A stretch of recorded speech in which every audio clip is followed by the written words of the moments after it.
Olá, vamos falar de uma ideia bem provocadora hoje. E se a forma como a gente lê pudesse literalmente reescrever a nossa própria realidade? É sobre isso que a gente vai conversar, explorando a literatura quântica. Uma abordagem que pega a antiga arte da interpretação de textos, a hermenêutica, e transforma ela numa ferramenta poderosíssima de transformação pessoal. Então, vamos começar com uma pergunta que mexe com tudo que a gente pensa sobre leitura. E se ler não for o fim da história, mas o começo? Pensa só. E se cada palavra não fosse uma resposta, mas um convite? Um portal para uma nova possibilidade que a gente mesmo ajuda a criar. É exatamente essa a ideia central, o coração da literatura quântica. E a primeira grande virada de chave que a literatura quântica propõe é essa aí.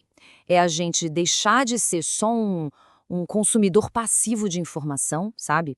E passar a ser um participante ativo, alguém que constrói o significado junto com o texto. Olha, a diferença aqui é gigante. Pensa na leitura tradicional. A gente pega um livro e assume que o significado tá ali, fixo. E nosso trabalho é só extrair ele, né? Somos consumidores. Já nessa abordagem co-criativa, a coisa muda. O significado não está pronto. Ele emerge, ele nasce da interação. E quem está lendo se torna um participante ativo. É por isso que tem esse nome, quântica. Lembra da física, onde o observador afeta o que está sendo observado? A ideia aqui é a mesma. A consciência de quem lê molda ativamente o que está escrito. Bom, e o nome técnico para tudo isso é hermenêutica co-criativa. E olha, não é só um termo chique, não. É uma prática de interpretação bem concreta. A palavra-chave aqui é fusão. Uma fusão ativa de horizontes entre o mundo do texto e o mundo de quem está lendo. Mas de onde será que veio essa ideia, hein? Vamos descobrir. Ok, agora a gente vai cavar um pouco mais fundo. Vamos para as raízes, para a semente filosófica que faz tudo isso aqui funcionar. Parece moderno, né? Mas a base vem de conceitos bem antigos que foram transformados numa verdadeira tecnologia da palavra. Essa base filosófica vem de um pensador chamado Hans-Georg Gadamer e da ideia dele de fusão de horizontes. O que a literatura quântica faz é pegar esse conceito e, digamos, dar um upgrade nele. O objetivo aqui não é só entender o texto intelectualmente na cabeça. É muito mais que isso. É permitir que esses dois mundos, o do texto e o de quem lê, se encontrem, se fundam de verdade e criem uma terceira realidade, uma experiência completamente nova. E isso não acontece do nada, claro. É um processo, um ciclo bem dinâmico. Tudo começa com a bagagem de cada pessoa já carrega, né? A nossa pré-compreensão das coisas. Aí vem o encontro com o texto. Depois disso, acontece a mágica, a fusão, onde esses mundos se misturam. E o resultado final, o mais importante, não é só uma ideia nova na cabeça. É uma compreensão expandida, uma transformação real que a gente sente e pode aplicar na vida. E não é só o Gadamer que está nessa base, não. A fenomenologia também é um pilar importantíssimo. A ideia central aqui é que a consciência nunca existe sozinha, no vácuo. Ela é sempre consciência de alguma coisa. O que isso quer dizer na prática? Que o texto e quem lê se definem mutuamente. E talvez o ponto mais incrível, essa compreensão não é só uma coisa da mente, ela é sentida no corpo. É uma compreensão vivida, que envolve a pessoa por inteiro, uma ideia defendida por outro filósofo, o Merleau-Ponty. Tudo bem, a filosofia por trás é fascinante. Mas e na prática? Como é que essa teoria vira uma ferramenta de verdade? É o que a gente vai ver agora. As tecnologias da palavra, que foram criadas exatamente para ativar essa cocriação. A primeira dessas ferramentas são os chamados paradoxos funcionais. E não são erros de lógica ou frases sem sentido. Pelo contrário, são frases construídas de propósito para, digamos, desligar o piloto automático do nosso cérebro.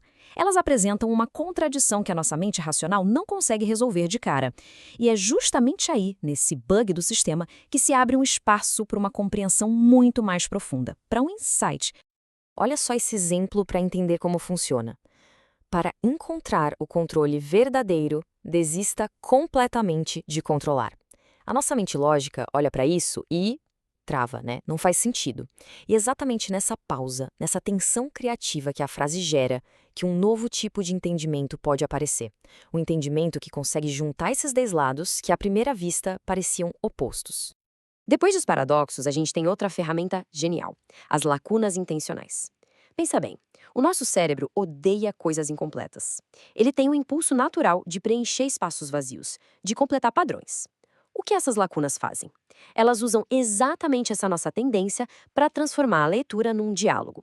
Elas praticamente forçam uma participação ativa. E o efeito disso é instantâneo. É só se deparar com um espaço em branco como esse que a mente já começa a trabalhar, a procurar uma resposta. Não dá para evitar. E nesse exato momento, quem está lendo deixa de ser um mero espectador e vira coautor do texto. A experiência se torna única, 100% pessoal. E para fechar esse trio de ferramentas, temos as metáforas abertas. Qual a diferença? Uma metáfora tradicional, que a gente chama de fechada, te dá uma imagem pronta. Já a metáfora aberta, ela te dá a imagem e uma pergunta. Ela te convida a investigar. Com isso, uma simples analogia vira uma ferramenta de autoexploração. A pergunta, no final das contas, muda tudo. Bom, tudo isso parece muito interessante, muito filosófico, mas a pergunta que fica é: funciona mesmo? Isso tem algum impacto que a gente consegue medir?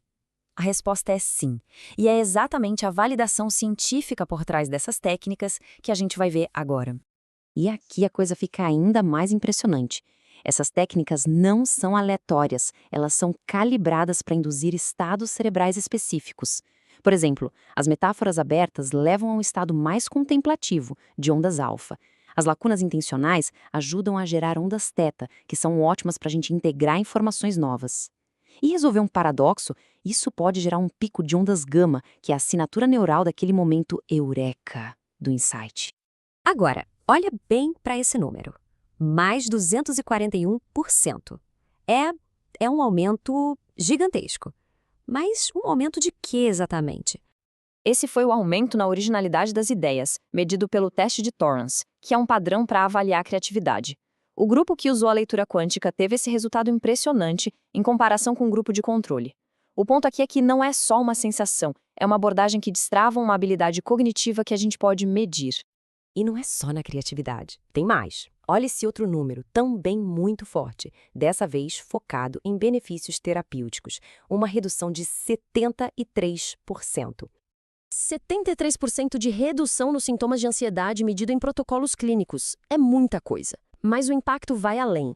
A gente vê um aumento enorme no engajamento de alunos na educação, uma redução bem significativa na rotatividade de funcionários em empresas e talvez o mais importante de tudo. As mudanças no crescimento pessoal são duradouras, com uma taxa altíssima de manutenção a longo prazo. Então, juntando todas as peças, o que a gente tem aqui? A gente tem uma jornada completa que sai da filosofia, passa pela prática e chega em resultados comprovados. O que isso representa, no fim do dia, é uma mudança fundamental na nossa relação com a palavra escrita. E essa prática toda desenha um caminho de desenvolvimento bem claro. Começa com a postura de leitor passivo, que, de repente, percebe algo diferente no texto. Aos poucos, essa pessoa começa a participar mais, depois a co-criar de verdade, preenchendo as lacunas. Isso vai gerando insights que são levados para a vida real e, no final, transformam quem lê em um co-criador consciente. Essa frase resume a transformação de um jeito perfeito, né? A palavra escrita deixa de ser só um registro do passado e vira um evento vivo, algo que acontece no presente e que depende da nossa participação consciente para existir de forma plena. E para fechar, fica uma reflexão que realmente muda o jogo. A grande proposta é essa: sair de uma postura de consumo e ir para uma de criação.